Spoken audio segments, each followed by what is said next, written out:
Have you ever noticed that the more you give of yourself, the less you're seen? The more you show your whole self, the more invisible you become. She said she was looking for someone like you, but it was only when you disappeared that she began to feel something. Perhaps no one taught you that the value of a man doesn't reside in his constant presence, but in his absence being felt. Because desire, respect, and true love don't arise from desperate offerings. They are born from silence, from the mystery of the man who is sufficient unto himself. Nietzsche said that enduring truth is the beginning of freedom. Today, perhaps you are ready to endure your truth, the truth that a woman values only the man who doesn't rely on her. Breathe, for this conversation might change how you exist.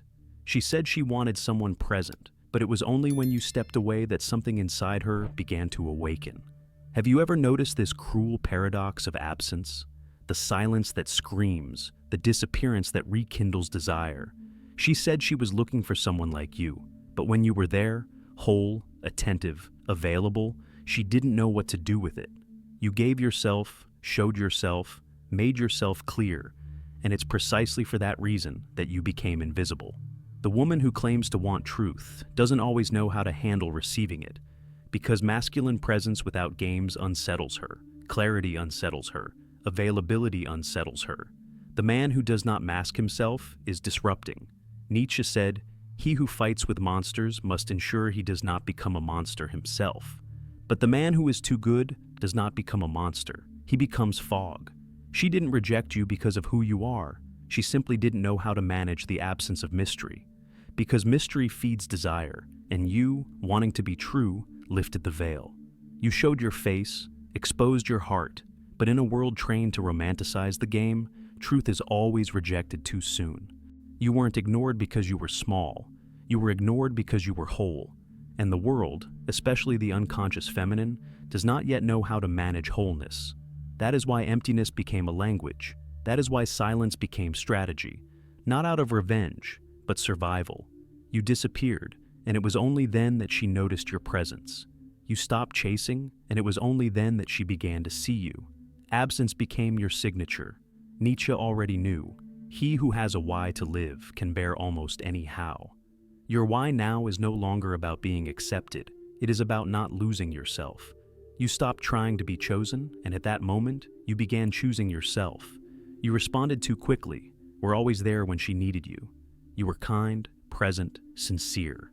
And that is precisely why she never saw you as a priority. Because what comes easily, desire treats as background noise. And you, in your yearning to be enough, became a supporting character in your own story. Perhaps she liked you, but not enough to stop the world, not enough to choose you without hesitation. And you feel this every time she posts a new photo, without responding to your message.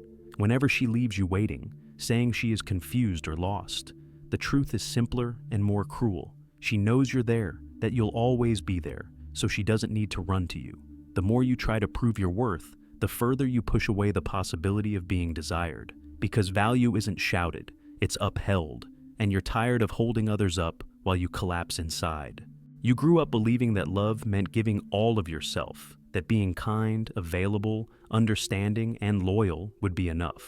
But no one told you about the invisible cost of that offering, the cost of losing yourself. Every ignored message, every broken promise, every emotional absence masked as confusion erodes your internal structure. Little by little, you stop being a man. You become an option, a backup plan. The worst part is that you keep trying, like someone convinced that a little more patience will change everything, like someone who thinks consistency alone will one day be appreciated. But what you fail to see is that your consistency is viewed as predictability, and predictability, in the unconscious realm of modern female desire, translates to the absence of risk. What lacks risk fails to induce adrenaline.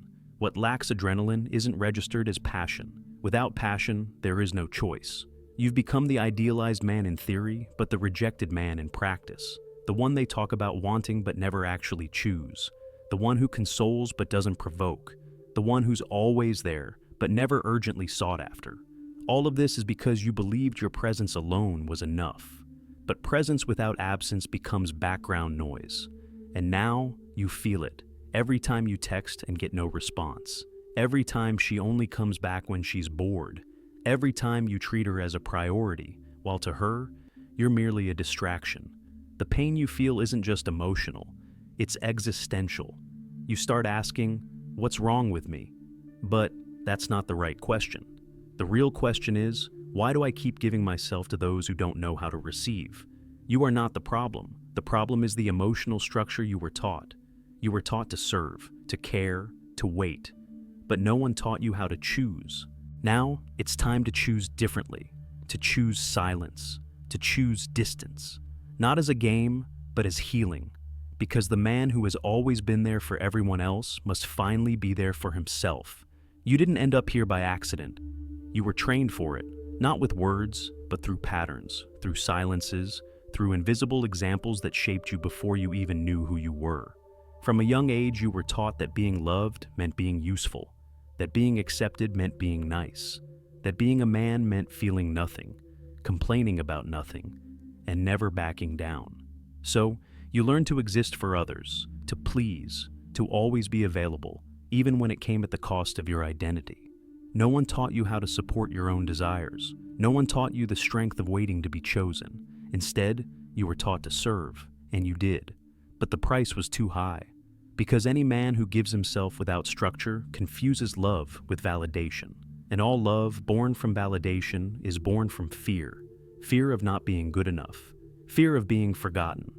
Fear of being alone. It's why you chase, why you persist, why you accept crumbs when you offer feasts. But all of that, the chasing, the giving, the persisting, it's just an echo, a reflection of the little boy who wanted to be seen. The boy who learned that, to be loved, he had to do more, give more, be more. The problem is, the more you conform, the less you see yourself. And the less you see yourself, the less others perceive you. Because no one can love someone who doesn't hold their own presence. Nietzsche said, "Become who you are." But how can you become yourself when the entire world has trained you to fit into a mold? How can you emerge when your entire emotional structure was designed to please? This is where the breaking point begins. This is the abyss. Because to break free from it, you'll need to confront your unconscious.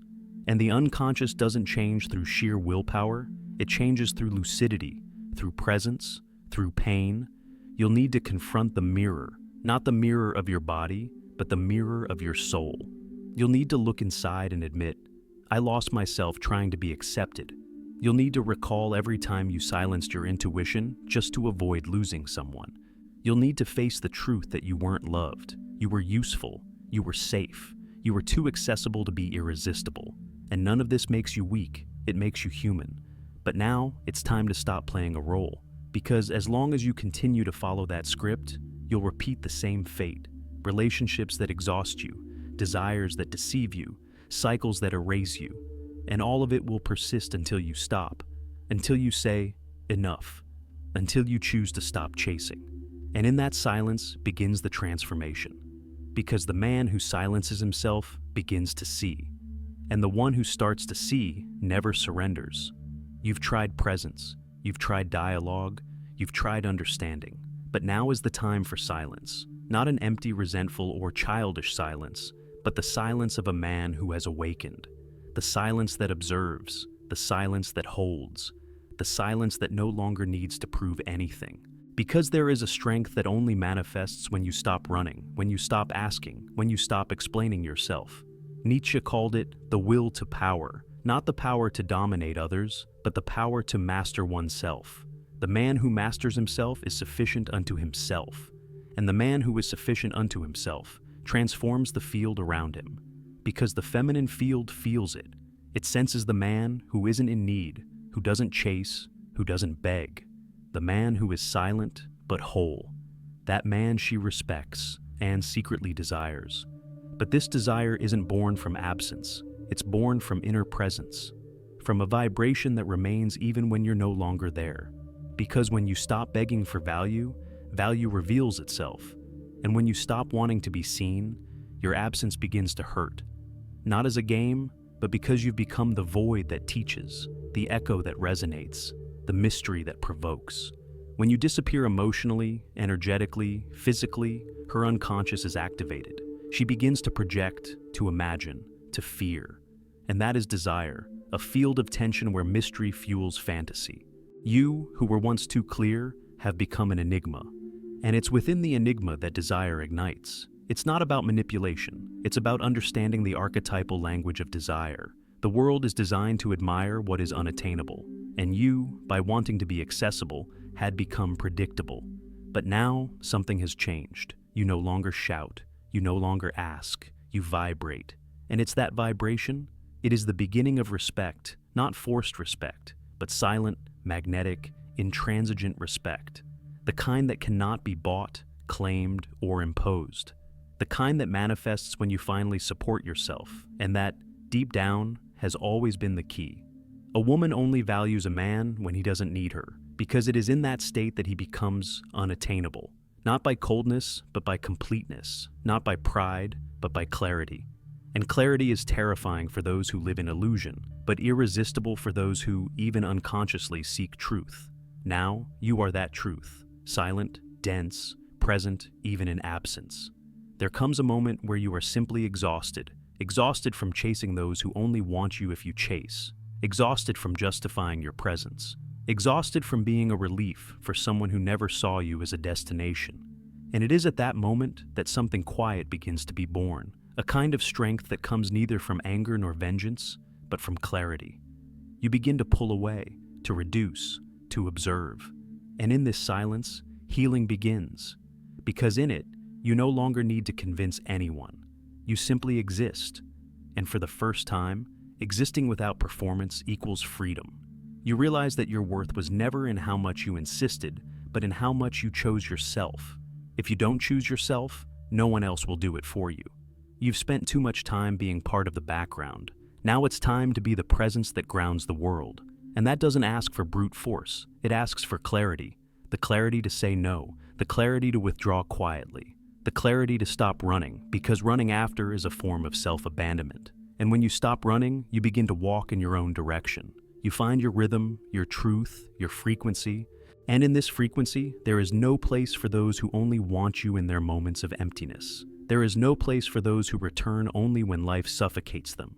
There is no place for those who need you to disappear to feel your absence. You no longer accept to be a last-minute choice. You no longer negotiate your energy with those who treat you like a distraction, because now you understand. The love you were seeking was only a reflection of the absence you felt within yourself. And now that you are reconnecting with yourself, the search loses its meaning. The external desire dissolves, because a whole man doesn't beg for attention. He observes, filters, and supports. A woman who cannot manage this will leave, and that's perfectly fine, because what you lost by trying to please others doesn't compare to what you gain by rebuilding yourself. This isn't arrogance, it's structure. It isn't indifference, it's self-love. And true self-love doesn't shout, it doesn't justify itself. It is simply there, firm, silent.